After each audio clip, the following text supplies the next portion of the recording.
26 जुलाई 1943 अपने B-17 Ruthie 2 के cockpit में बैठे हैं सह pilot second lieutenant John Morgan और उनके अच्छे मित्र कप्तान रॉबर्ट कैम्पबेल।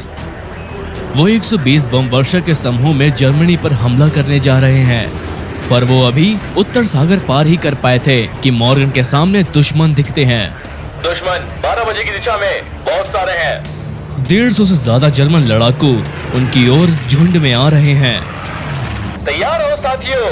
पायलटों के पीछे engineer staff sergeant Tyre Weaver ऊपरी बुर्ज में चढ़ते हैं और अपनी बंदूकें निशाने पर लगाते हैं। दुश्मन सीधे और समांतर फ्लाइंग फोर्ट्रेस की ओर उड़ते हैं। ये सबसे अच्छा एंगल है बंदूकों से छिपने का। दाईं ओर की चेक गन पर तैनात सेकंड लेफ्टिनेंट कीथ कॉस्के दुश्मन की दिशा चिल्लाकर बताते हैं। दुश्मन 1 बजे पर। और वो सबसे पहले गोली चलाता है। FW-190 अपनी 20 mm तोपे और मशीन गन दागते हैं और जर्मन गोले आसमान चीरते हुए सीधा रूथी 2 के कॉकपिट की ओर बढ़ते हैं।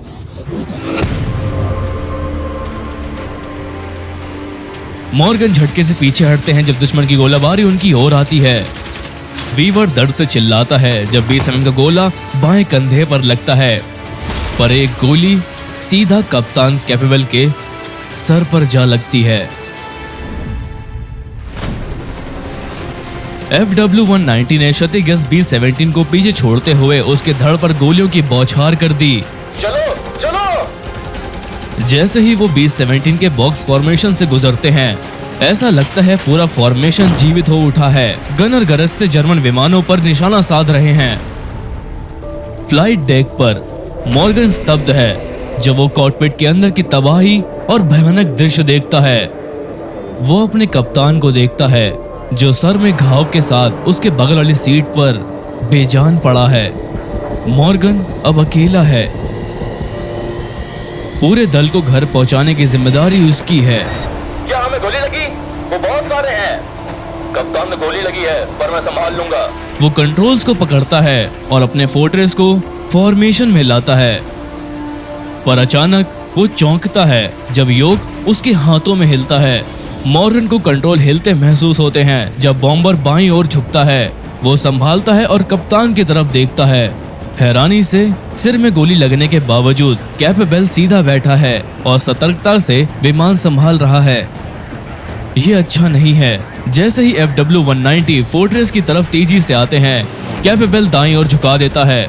ये वो नहीं जो उसे करना चाहिए। इस पैंतरे से वो फॉर्मेशन से बाहर हो जाते हैं। क्या कर रहे हो? फॉर्मेशन में रहो, अकेले रहने पर हम मर जाएंगे। कैम्पबेल जवाब नहीं देता, बल्कि विमान उड़ता रहता है। उसके दिमाग को गंभीर चोट लगी है, उसकी खोपड़ी टूट गई है और खून बाहर आ रहा है। वो मॉर्गन को नहीं सुनता और सहजता से चलता रहता है और BF-109 B-17 पर हमला करते हैं और कैम्पबेल विमान को एक और आक्रामक चाल में घसीटता है।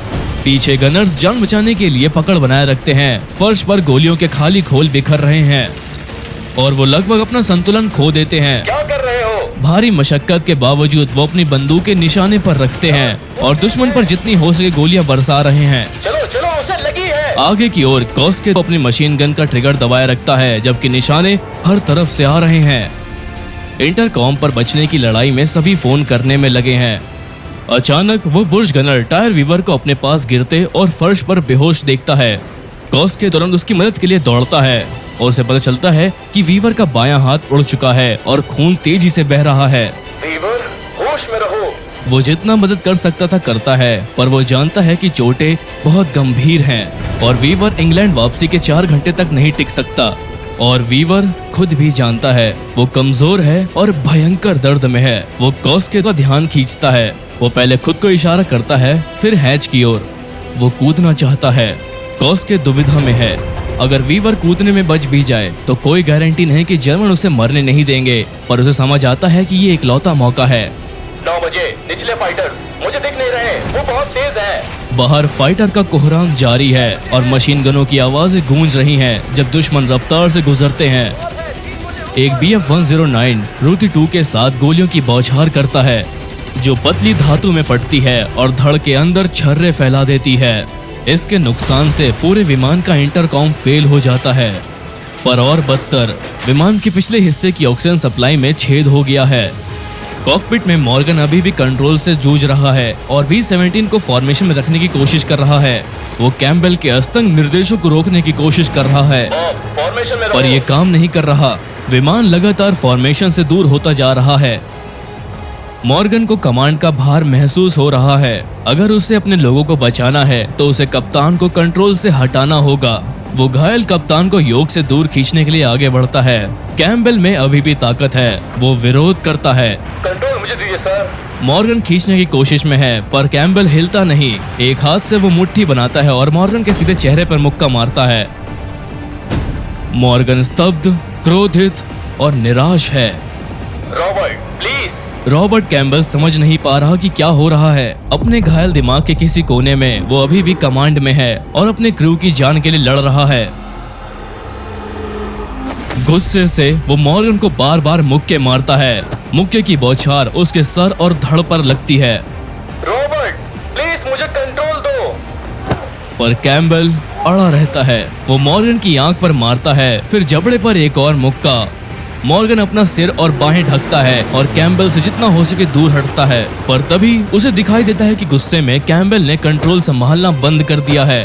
दर्दनाक मुक्के सहते हुए मॉर्गन योक को पकड़ता है और विमान को वापस फॉर्मेशन की ओर मोड़ने लगता है। इसी बीच विमान के नाक में कॉस के वीवर के पैराशूट को कस रहा होता है, जो तेजी से बेहोश हो रहा है। वो हैच खोलता है और ठंडी हवा का झोंका उसे लगता है। नीचे देखने पर उसे एक जर्मन शहर दिखाई देता है। वो वीवर को आगे करता है और पैराशूट का रेप कॉर्ड उसके हाथ में थमा देता है, पर बेहोशी की हालत में वीवर इसे जल्दी खींच लेता है और पैराशूट फर्श पर गिर जाता है। नहीं यार। कॉस के स्तब्ध है। वीवर इस शहर को चूक नहीं सकता, वरना उसके बचने की उम्मीद भी खत्म। समय समाप्त होता देख कॉस के पैराशूट को उठाता है और वीवर की बाह के नीचे दबाकर उसे विमान से ढकेलता है। प्रार्थना करता है कि वो खुले और उसका दोस्त बच जाए। पीछे गनर्स लड़ते रहते हैं, पर लीक हो रही ऑक्सीजन टैंक खाली हो रहे हैं। उन्हें हाइपोक्सिया के शुरुआती लक्षण महसूस होते हैं। उनके निर्णय लेने की प्रक्रिया धीमी हो रही है। उनके निशाने चूक रहे हैं और उन्हें नींद आने लगी है। ये क्या है? ऑक्सीजन नीचे उतारो। ऑक्सीजन खत्म हो गई है। पर इंटरकॉम के बिना उनके सुने जाने की कोई उम्मीद नहीं। उनकी नजर धुंधलाती है और संतुलन बिगड़ता है, पर वो अपनी मशीन गनों पर बने रहते हैं। धुंधले दिख रहे विमानों पर फायरिंग करते हैं, पर एक एक करके वो ढेर हो जाते हैं। आखिरी वेस्ट गनर टूटे इंटरकॉम पर आखिरी बार ऑक्सीजन की गुहार लगाता है, इससे पहले कि सब अंधेरे में डूब जाएं। बॉम्बे के पीछे हर कोई बेहोश हो चुका है, सिवाय बॉल बुश गनर के, जो लड़ता रहता है ऊपर क्या हो रहा है उससे अनजान। ये लो कमीनो। जर्मन अपनी आखिरी गोला बारूद अमेरिकियों पर खाली करते हैं। B-17 कांपने लगता है जब जर्मन हमला रोक कर दूर जाते हैं, पर कॉकपिट में लड़ाई जारी है। मॉर्गन एक अथक कैम्बेल से लगातार चोट खा रहा है। उसके शरीर पर चोट नजर आने लगी है और उसे एहसास है कि वो अब नहीं झेल पाएगा। मजबूरी में मॉर्गन हमला करता है कैम्बेल की बाह को रोकने की कोशिश में, पर वो असफल है और कैम्बेल सीधा मॉर्गन के मुंह पर मुक्का मारता है। उसे कुछ ढीला सा लगता है और वो थूकता है, एक दांत है। वो इस हालत में उड़ नहीं सकता। दो गुने जोश में वो कैम्बेल की ओर बढ़ता है और ऑक्सीजन मास्क पकड़ लेता है और उसे फाड़ने ही वाला होता है, पर वो नहीं करता। मॉर्गन पकड़े रहता है, विकल्पों को तलाशता हुआ। अगर वो फाड़ देगा तो लड़ाई खत्म होगी और वो बाकियों को बचा पाएगा, पर उसका दोस्त मर सकता है। पर फैसला उससे छिन जाता है जब कैम्बेल मॉर्गन की बाह को अपने चेहरे से ढकेलता है और अपना निरंतर हमला जारी रखता है। जब पायलट और को पायलट कंट्रोल के लिए लड़ते हैं, B-17 डगमगाता है और रास्ते से भटक जाता है। आखिरकार खून की कमी और थकावट से कैम्बेल कमजोर पड़ता है और मॉर्गन उसे दबोच पाता है। वो भारी सांस लेता है जब कैम्बेल अभी भी उसकी पकड़ में छटपटाता है। शायद वो सबको घर वापस ले जा पाएगा, पर तभी जब वो B-17 को सीधा और समतल करके फॉर्मेशन में वापस लौटता है, वो आगे आसमान में रुई जैसे काले धमाके देखता है। गोलाबारी है। बमबारी मिशन अभी भी जारी है। धमाके पूरा फॉर्मेशन हिलाते हैं, छर्रे फोर्ट्रेस को चीरते हैं। जैसे ही वो अपने लक्ष्य के करीब पहुंचते हैं, मॉर्गन महसूस करता है कि रूथी 2 छर्रों की लहरों से हिल रही है जो थर्ड में टकरा रही है। इस बीच कैम्बेल अभी भी छटपटाता है, पर मॉर्गन उसे दबोचे हुए है। जब उसे लगता है कि इससे बुरा कुछ नहीं हो सकता, उसे दूर से और जर्मन विमान दिखाई देते हैं। दुश्मन 8 बजे ऊपर। वो इंटरकॉम पर रिपोर्ट करता है, पर उसे पता नहीं कि इंटरकॉम खराब है। दुश्मन 8 बजे ऊपर से। डर में देखता है कि ऐसे दुश्मन फाइटर अपनी ही गोलाबारी नजरअंदाज करते हुए उसकी बाईं ओर से आ रहे हैं। उनकी बंदूकें चमक उठती हैं। मॉर्गन को अपने विमान पर और प्रहार महसूस होते हैं। गोलियां पंखों को भेदती हैं और एक फ्यूल टैंक में छेद करती हैं, जिससे गर्म इंजनों के पास ईंधन गिरता है। बम गिराने का लक्ष्य नजदीक है, पर इंटरकॉम के बिना बम्बार्डियर को संकेत देने का कोई तरीका नहीं। पर बम्बार्डियर तैयार है। शायद इंटरकॉम खराब है, पर मैं वो बम गिरा रहा हूँ। वो पहले से ही बम साइट की जांच कर रहा है। उसके पास सामान्य रूप से विमान का नियंत्रण नहीं, पर वो नीचे हजारों फीट के धुएं के गोले देखता है और जितना हो सके उतने बम गिरा देता है। बम गिरा दिए। मॉर्गन B-17 का उठाव महसूस करता है बम छूटते ही। यकीन नहीं होता, हर चीज के बावजूद उन्होंने मिशन का लक्ष्य पूरा किया और B-17 घर की ओर मुड़ जाते हैं। वो हैरान है कि विमान उड़ रहा है, पर रूथी 2 अभी भी कंट्रोल्स का जवाब दे रहा है।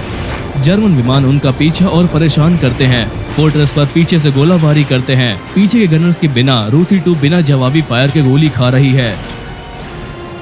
सब कहाँ है? मॉर्गन सोचता है कि उसका क्रू कूद गया और उनके पीछे पर विचार करता है, पर वो कैम्बल या विमान में मौजूद किसी को छोड़ नहीं सकता। जर्मन गोला बारूद खत्म होने पर वापस मुड़ जाते हैं। बॉल बोर्ज और नाक वाले हिस्से में बचे गनर्स एक और घंटे तक सतर्क रहते हैं, जब तक इंग्लिश चैनल का सुंदर नजारा दिखाई नहीं दे जाता। हम ये कर लेंगे। लड़ाई खत्म हुई। कॉस्की एक पल के लिए सांस लेता है, खुद को शांत करता है। पायलटों की स्थिति जांचने से पहले वो जो देखता है उसके लिए तैयार नहीं है। फ्लाइट डेक खून और विनाश का एक डरावना दृश्य है। मॉर्गन कॉस्के की आंखों में देखता है। उसे देखकर उसे गहरी राहत मिलती है। मॉर्गन जल्दी सब समझाता है और कॉस्के को विश्वास नहीं होता। विमान उतारने के लिए मॉर्गन को पायलट की सीट पर बैठना होगा। मदद करो कैम्बल को सीट से हटाने में। वो कैम्बल को हटाना शुरू करते हैं। वो रोकता है, पर उन्हें रोकने के लिए कमजोर है। सावधानी से काम करते हुए क्रू को उसे सीट से हटाकर नेविगेटर की पोजीशन में ले जाने में आधा घंटा लगता है। अब मॉर्गन के पास अपने दोस्त को बचाने के लिए वक्त बहुत कम है। वो जितना हो सके नीचे जाता है और नजदीकी मित्र हवाई अड्डे की ओर बढ़ता है। कैम्बल को बचाने के लिए विमान को जल्दी से नीचे लाने से हवा क्रू के लिए सांस लेने लायक हो जाती है, बिना मास्क के। और इस तरह मॉर्गन की जानकारी के बिना विमान के पिछले हिस्से में एक चमत्कार होता है। लगभग 2 घंटे तक बिना ऑक्सीजन के रहने के बावजूद पीछे के चारों प्रभावित लोग होश में आ जाते हैं। कुछ ठंडी चोटों के अलावा सभी लोग ठीक हैं। इस भयानक मिशन की शुरुआत के लगभग 3 घंटे बाद मॉर्गन रूथी 2 को इंग्लैंड में सुरक्षित उतार देता है। उसने विमान में सभी लोगों की जान बचा ली, सिवाय एक के। दुर्भाग्यवश पायलट रॉबर्ट कैम्बल उतरने के सिर्फ 1 घंटे बाद अपनी चोटों के कारण चल बसे। हैरानी से वीवर भी बच गया। कॉस्के की मदद से, जिसने उसे विमान से कूदने में मदद की, वीवर को उतरते ही तुरंत चिकित्सक सहायता मिली और वो युद्धबंदी बन गया। वो युद्ध से बच गया और 74 साल की उम्र तक जिया। अपनी अटल दृढ़ता से जॉन मॉर्गन को उनके कार्यों के लिए मेडल ऑफ ऑनर मिला।